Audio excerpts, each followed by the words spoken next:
Bueno, pues abrimos campo y yo creo que lo mejor es abrir campo, mirar desde las alturas, y para mirar el mundo desde las alturas yo creo que tenemos a uno de los representantes, de los mejores representantes del mundo de la escalada en España, ¿no? Es una persona conocidísima, con mucha trayectoria desde aquel programa del Filo de lo Imposible, ¿se acuerdan? Bueno, pues todo eso, el otro día, hace unas semanas, estuvo en el sur de Tenerife, precisamente también hablando de motivación y hablando de las montañas del mundo. Decía Ramón Portilla, que es nuestro invitado, que lo que le pasó, lo que le pasó una vez en una de sus, justamente en el Mont Blanc, ¿no? Hablaba de que había cometió un error y se había agarrado a un bloque del tamaño de un frigorífico y el bloque se desprendió y se cayó como a unos 20 metros, colgado a 500 metros del suelo, con una fractura abierta de tibia y peroné. Y él dice que aquella noche fue la noche más dura de su vida, porque no sabía si iba a amanecer, ¿no? Dice que se había agarrado a la foto de su hijo, que por aquel entonces tenía 9 meses, pensando que no quería morir desangrado, que quería verle crecer. Un momento que no le importó el dolor y no se quería dormir durante la noche. Pensaba que si llegaba vivo al amanecer, pues tendría alguna posibilidad de seguir con vida. Una cosa es decirlo y otra cosa es escucharlo y vivirlo. Ramón Portilla, un auténtico placer el hablar contigo. Buenos días y saludos a Madrid. Buenos días también para vosotros. Mira, estuve sacando esto esta mañana, bueno, ayer justamente viendo algunas cosas tuyas, en este caso del diario AS, y yo cuando leía esto me quedaba, o sea, visualizaba un poco cómo podía ser esa escena que en parte me recuerda a películas que hemos visto, ¿no? Que en este caso el protagonista eras tú y estabas situando y viviendo ese momento, en ese momento tú, ¿no? Sí, bueno, es lo que tiene este tipo de actividades, así que realmente yo ahora lo recuerdo como la noche más dura, pero también una de las más bellas de mi vida, porque fue una lucha por la vida. No tienes opción, o sea que cuando ocurre una cosa de estas, tu única opción es intentar sobrevivir. Claro. O sea que no eres ningún héroe. Pero bueno, este tipo de experiencias te hacen ver las cosas de una manera un poco diferente, ¿no? Es tan fácil estar ahí en el filo y eso, no, como en este caso tuve la suerte de llegar al amanecer, pero que me podía haber perfectamente quedado esa noche ahí. Claro, una cosa, pero Ramón, ¿y qué se te pasa en un momento de esos, ¿no? Que a mí me recuerda como una escena de película, ¿no? De eso que hemos visto todos en los Andes y no sé qué, ¿no? Y entonces, ¿qué podrá pensar, digo yo, ¿no? En ese momento y no sé cuántas cosas se te pueden pasar por la cabeza, ¿no? Bueno, la verdad que muchas, porque son muchas horas. Yo estuve 12 horas desde que tuve el accidente hasta que me rescataron. Estuve 12 horas prácticamente colgado de la cuerda y como comentabas antes, mi miedo era morir desangrado porque la fractura era muy grande, perdía muchísima sangre, hicimos un torniquete, entonces mi miedo era, yo pensaba, mientras hay dolor de vida no te duermas e intenta aguantar. Pero te pasan mil cosas por la cabeza, 12 horas, sobre todo tenía mucho miedo. Al principio la sensación era de no tengo ninguna posibilidad viendo la cantidad de sangre que estaba perdiendo, pero bueno, luego ya te planteas como voy a aguantar una hora, otra más, las horas eran eternas. Yo recuerdo que a mi compañero le preguntaba cuánto tiempo había pasado y me decía que 5 minutos y para mí habían sido como si hubieran pasado horas. Claro. Te da tiempo a pensar en todo, yo que sé, las cosas importantes de la vida, que al final son las más simples, al final, cuando estás en una situación de estas, te das cuenta de que lo importante es la gente que quieres, las cosas que has amado, que has vivido, que es realmente lo importante, no las otras cosas materiales que a veces pensamos o cosas así. Claro. Tú das charlas muy motivadoras y de hecho en fin, la gente que tuvo la suerte de estar contigo aquí, en el sur, pues hablaba, justamente me decía Toño que bueno, que una de las cosas que más admiraba de ti era la capacidad, ¿verdad?, de motivar, cómo les hablaba, cómo...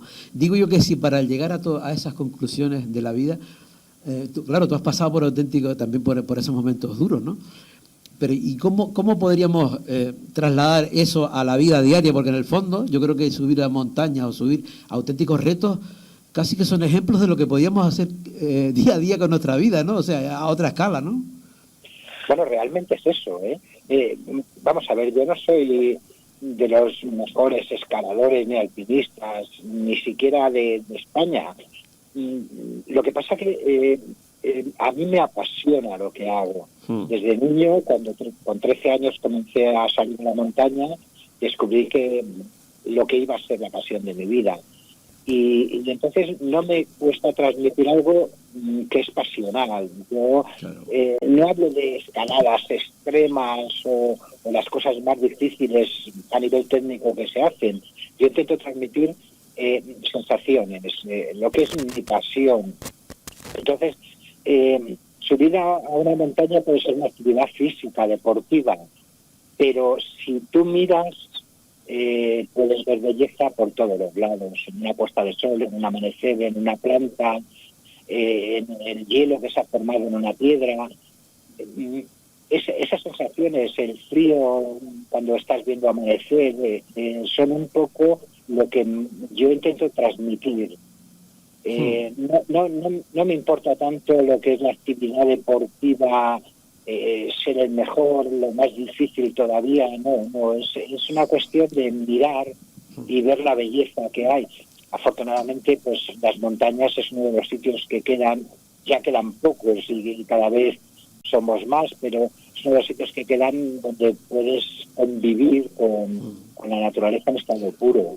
Y esa opinión, digamos que siempre tuviste esa opinión, o con el paso del tiempo has ido quitando cosas no tan importantes y centrándote en lo que estás diciendo ahora. Bueno, supongo que a lo largo de una vida, llevo más de 50 años escalando montañas, a lo largo de una vida vas evolucionando. Quiero decirte que si al principio pensabas más en la parte a lo mejor técnica o de marcas o de no sé qué, o llegar, y ahora ves las cosas de otra manera. Nunca he sido competitivo, pero sí que es verdad que he pasado por diferentes etapas. A lo largo de la vida, pues vas subiendo escalones. Sí hubo una época que me interesaba mucho más la dificultad, no competir con los demás, pero competir conmigo mismo y superarme. Lo que pasa que con el tiempo te vas dando cuenta de que nunca vas a ser el mejor, pero que puedes ser mejor. Entonces, al final, cuando te das cuenta de eso, es cuando realmente empiezas a disfrutar, porque lo importante es el camino que recorres, claro. Lo que tú aprendes, vives, sacas, y esas experiencias es lo que yo siempre he intentado transmitir, diciendo que son más importantes que el hecho de alcanzar la cima. Ramón, tú tenías un trabajo estable, bien montado y tal y cual, ¿no? Pero un día decidiste que aquello no era para ti, que tú necesitabas otra cosa, ¿no? ¿Cuál fue ese momento? ¿Por qué? ¿Qué fue lo que te motivó a ti para un poco dejarlo todo y apostar por esta historia? Bueno, yo tenía 20 y pocos años, 22 o 23 años, trabajaba en una notaría, yo soy de familia humilde, nunca me hubiera podido plantear vivir sin trabajar, pero en esa época unos amigos me invitaron a participar en una expedición al Himalaya. Fue una experiencia impresionante, con 23 años viajar a Asia, conocer India, perderte por las montañas del Himalaya, me impactó tanto que decidí que yo quería dedicarme a eso, que estar haciendo testamentos o poderes de pleitos en una notaría iba a ser perder la vida, que lo que realmente quería era vivir. Si no podía hacer lo que me apasionaba, por lo menos intentarlo. En los años 80, en España, en los años 80 del siglo pasado, en España era impensable vivir de escalar montañas, claro. Pero aún así tenía que intentarlo, y bueno, dejé el trabajo, la seguridad, por un sueño, y no sé si me ha ido bien o mal, pero si volviera atrás volvería a hacer lo mismo. Pues eso es, vamos, entonces está clarísimo, ¿no? Si volverías a hacer lo mismo. Mira, y una cosa, por ejemplo, has tenido grandes experiencias, pero a mí me gustaría, porque claro, estamos viviendo en un mundo de escalada, el mundo de la montaña, pero quizás nos está escuchando mucha gente que la montaña o que la escalada y todo eso quizás no tenga esos conceptos tan masticados como lo tienes tú, ¿no? ¿Qué le dirías tú a la gente que nos está escuchando aquí en Canarias, por ejemplo, de qué se siente en la montaña? Porque mucha gente podrá decir, bueno, suben, pero, ¿sabes? Esa esencia, esa sensibilidad, ese tocar la montaña, ¿qué sientes cuando subes, cuando llegas? Cuéntanos todo eso. Bueno, me gustaría también contar que no hace falta escalar montañas, que la propia vida es escalar una montaña, con sus momentos duros, sus momentos bellos, difíciles, todo lo que vives en una vida normal, de alguna manera si lo llevas a la montaña o a otras actividades, en mi caso es porque me apasiona la montaña, pero esto se puede vivir en otras actividades. Lo que vives es como si lo vieras a través de una lupa, es como mucho más intenso todo. Escalar montañas para mí supone primero vencer a mis propios retos, mis propios miedos, superarme. El hecho de llegar a la cumbre me hace sentirme muy bien, aunque la cumbre nunca es el final del camino, la cumbre es la mitad del camino, porque hay que bajar y la mayoría de las veces los accidentes ocurren bajando, cuando ya la ambición por subir, cuando ya estás más cansado, pues la mayoría de los accidentes de gente experta ocurren bajando. Pero esa sensación de haber conseguido tu sueño, de haber llegado a ese punto, que no tiene que ser la cima del Everest, puede ser la cima del Everest como la cima del Teide o como una montaña pequeña cercana a tu casa. En realidad, primero la noche anterior lo sueñas, dices, quiero ir, luego el momento físico, que estás caminando, a veces incluso que está costando un esfuerzo que te tienes que obligar a seguir. Cuando alcanzas eso, esa cumbre, ese reto, ese pequeño reto, te hace sentir realmente bien. Yo siempre digo que cuando estuve en la cima del Everest no sentía algo especial como he conseguido llegar a lo más alto, estoy en paz. No, la sensación era para mí decir, estoy en un lugar único en la Tierra, donde es el sitio donde puedo estar más cerca del cielo, con los pies puestos en la Tierra, algo tan sencillo como eso. Claro, pero para los que no hemos estado ni estaremos, no, yo me imagino que, claro, yo puedo pensar, digo, ¿qué sentiría yo si estuviera allí? O sea, no sé, es que es como algo mágico, no sé, es tremendo, pero ¿sabes una cosa, Ramón? Yo pensaba, un poco por lo que estás comentando tú, yo pensaba que como que cuando se subía a la montaña, digamos que el punto culminante era cuando llegabas a la cima, ¿no? ¿Sabes? Nunca pensaba que ahí estamos en la mitad del trayecto, digamos, porque después hay que bajar, ¿no? Es lo que decías tú. Sí, sí. Es algo que siempre cuento en todas las charlas, sobre todo a gente joven y a gente que no es de montaña, que la cumbre es exactamente la mitad del camino y normalmente los accidentes ocurren bajando. Hay una cosa que es esa ambición, esa motivación que tenemos por llegar a la cima, que una vez que la alcanzas, en ese momento se acaba. Y de pronto todo el agotamiento, todo eso que ha sobrepasado tus límites por conseguir llegar, se te cae encima. Y la bajada es cuando realmente las cosas se ponen duras. Claro.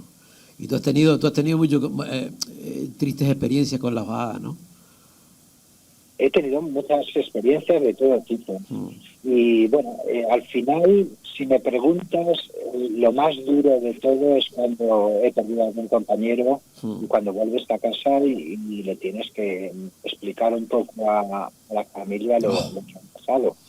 Realmente esto es mucho más duro que la mayoría de las otras cosas que nos han pasado. Claro, me imagino.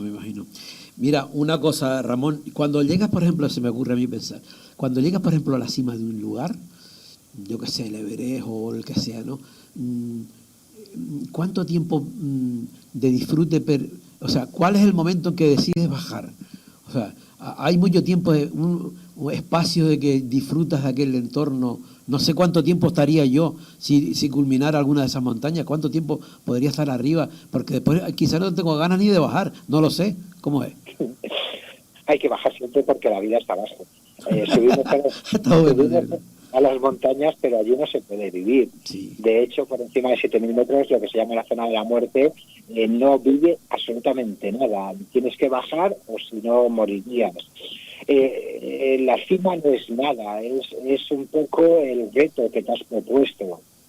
El tiempo que estás en la cima es relativo, porque depende de las condiciones. Yo en la cima de Everest tuve mucha suerte y estuve más de 20 minutos, 45 minutos exactamente estuvimos. Pero hay veces que llegas, tocas, yo qué sé, con vientos de 100 kilómetros por hora, con sensaciones de 20 bajo cero, pero no hace falta solo que sean las cimas del Himalaya. Puedes subir al Teide un día de mal tiempo con viento y estar en la cumbre una décima de segundo, es decir, de bajo que me quedo congelado. Claro, entonces, claro. Cada cumbre es diferente, depende de cómo llegas físicamente, si estás bien, si estás hidratado, si no estás agotado al límite, la falta de oxígeno, que no es realmente falta de oxígeno, sino de presión atmosférica, pero que te hace respirar un 30% del oxígeno que respiras a nivel del mar. Entonces, depende de tantas cosas que el momento de cumbre, que siempre lo mitificamos, tendemos a mitificarlo, no es el momento más especial. Es el momento simplemente que yo digo, dejas de sufrir cuesta arriba para ya empezar a sufrir solo cuesta abajo. Ya. Qué interesante. Mira, por ejemplo, y tú que has estado allí, o sea, vamos a suponer el Everest, que la gente lo conoce más, claro, el pico más alto del mundo. ¿Y qué recuerdos tienes tú allí? ¿Qué veías? ¿Te acuerdas? Para un poco como en esa fotografía mental que puedas tener tú y que nos puedas trasladar. ¿Qué veías alrededor? Bueno, lo más bello que recuerdo fue el momento de estar en el balcón, el amanecer. Estar en el balcón al amanecer fue un momento mágico. Sí, hola, Ramón. Sí, dime. Vale. Pero ¿qué vislumbraba? ¿Qué veías de allí? ¿Cómo era?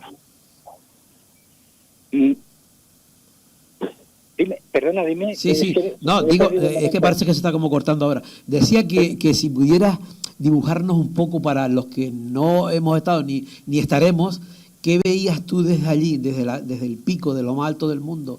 ¿Qué notabas? ¿Qué veías? El sol llegaba, no sé. El momento mágico fue justo porque comenzamos a las 2 de la mañana a caminar. El momento mágico es el amanecer. Estábamos a 8.400 metros, me parece que le llaman el balcón. El cielo empezó a ponerse de un color bellísimo.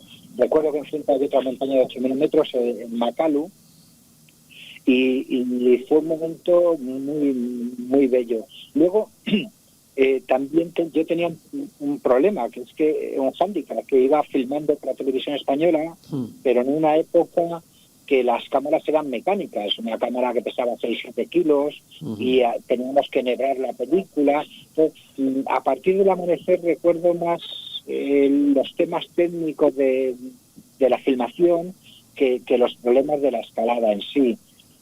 Luego sí fue el momento de la cumbre mágico. Yo hice unas imágenes de mis compañeros con la bandera y luego ya la cámara se congela.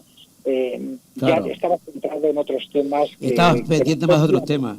Belleza de todas formas tampoco se ve tanto, porque todo lo que ves alrededor son las montañas del Himalaya. Y luego cuando llegamos unos minutos en la cumbre empezó a subir las nubes. Estamos siempre por encima de las nubes. Claro. Ramón, ¿qué es más bonito a esas alturas? ¿Un atardecer o un amanecer? Los dos son increíblemente bellos. Los dos son los momentos. Uno de los mejores fotógrafos de montaña del mundo, Galen Rowell, decía la luz mágica. Y la luz mágica son esos dos momentos. Justo la puesta de sol o el amanecer. Es cuando el cielo se llena de colores y en un caso vuelve la vida, vuelve la luz y en el otro pues se va, ¿no? La despides por ese día. Qué bueno. Los dos momentos son básicos. Claro, claro. Mira, una cosa, ya para ir finalizando, porque no hemos estado media hora sin darnos cuenta. Mira, tú dices, tienes una frase muy interesante en tu último libro también, y que hablas de que hay un motivo, siempre hay un motivo para subir la montaña y hay mucho para bajar, ¿no? Sí, bueno, una vez me preguntaron por qué se sube y por qué subes. Es muy difícil de explicar. Son cuestiones, no sé, muy complicadas. Las pasiones humanas son complicadas de explicar. Entonces, yo intentaba explicar un poco cuando en una montaña de 8.000 metros tu propio sistema de defensa te está diciendo, déjate, más abajo hay oxígeno, no has dormido, no has comido, has pasado muy mala noche, te duele la cabeza un montón, la nieve está mala, cada paso que das te cuesta un esfuerzo inhumano, merece la pena, ¿no? Date la vuelta. Y baja, que hay más oxígeno, que vas a comer, beber, respirar mejor. Entonces, tu cerebro te está mandando esas miles de órdenes que siempre son bájate. Y sin embargo, tú sigues dando un paso tras otro hacia arriba. Y siempre me pregunto, ¿pero por qué? ¿No? ¿Cuál es el motivo de seguir dando ese paso? Y olvidarte de los mil que son las excusas para bajar.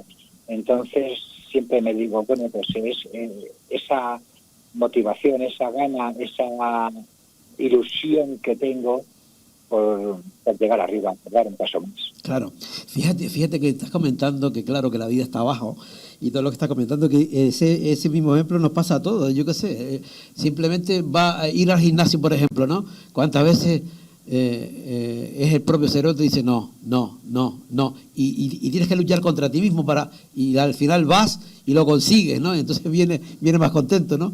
Pero sí, hay como una parte que siempre te dice que no, ¿no? Sí, bueno, en realidad, como decíamos antes, la montaña no es otra cosa que la vida misma, ¿no? Lo que pasa es que se vive intensamente, pero las sensaciones son las mismas. Lo de cerca de la cima siempre hay menos cosas para bajarse, lo puedes aplicar a cualquier cosa de la vida, a tu trabajo, a una relación sentimental, a tu familia, a tus hijos, claro, a todos. O sea, que no es diferente. Quizá allí se vive más intensamente, pero al final es lo mismo. Ramón, yo para finalizar, si quiero, ya que estás aplicando el modelo que estás diciendo que va a ser también el modelo que luego vamos a estar hablando con una madre que tiene hijos con discapacidad, ¿no? Y en esa lucha diaria, ¿no? Tú tuviste un accidente y hay un momento en el que tú decías que tenías cierta cojera o algo así, había leído, y tú pensaste que había dos caminos, ¿no? O uno, quedarte así y el otro hacer lo que realmente te gustaba, aún con esa cojera, ¿no? O algo así, ¿no? Sí, bueno, sí, lo que quería decir es que bueno, que a veces en la vida las cosas no son como queremos, sí, o tan fáciles, que hay mucha gente que lo tiene muy difícil y montañas muy difíciles de subir por enfermedades o por problemas. Entonces, bueno, yo siempre he dicho, es lo que hay y es lo que tenemos. Lucha por ello y intenta dar lo mejor de ti mismo. Sí. Y al final es uno contra uno mismo, es verdad. Oye, Ramón, ha sido un gran placer que hayas estado con nosotros en el Rompeolas, que hayas llegado de alguna manera hasta Madrid y que nos ha encantado esa visión y ese empuje y esa motivación de vida. Me encantó. Muchísimas gracias a vosotros por llamarme. Gracias a ti, Ramón. Chao, hasta siempre.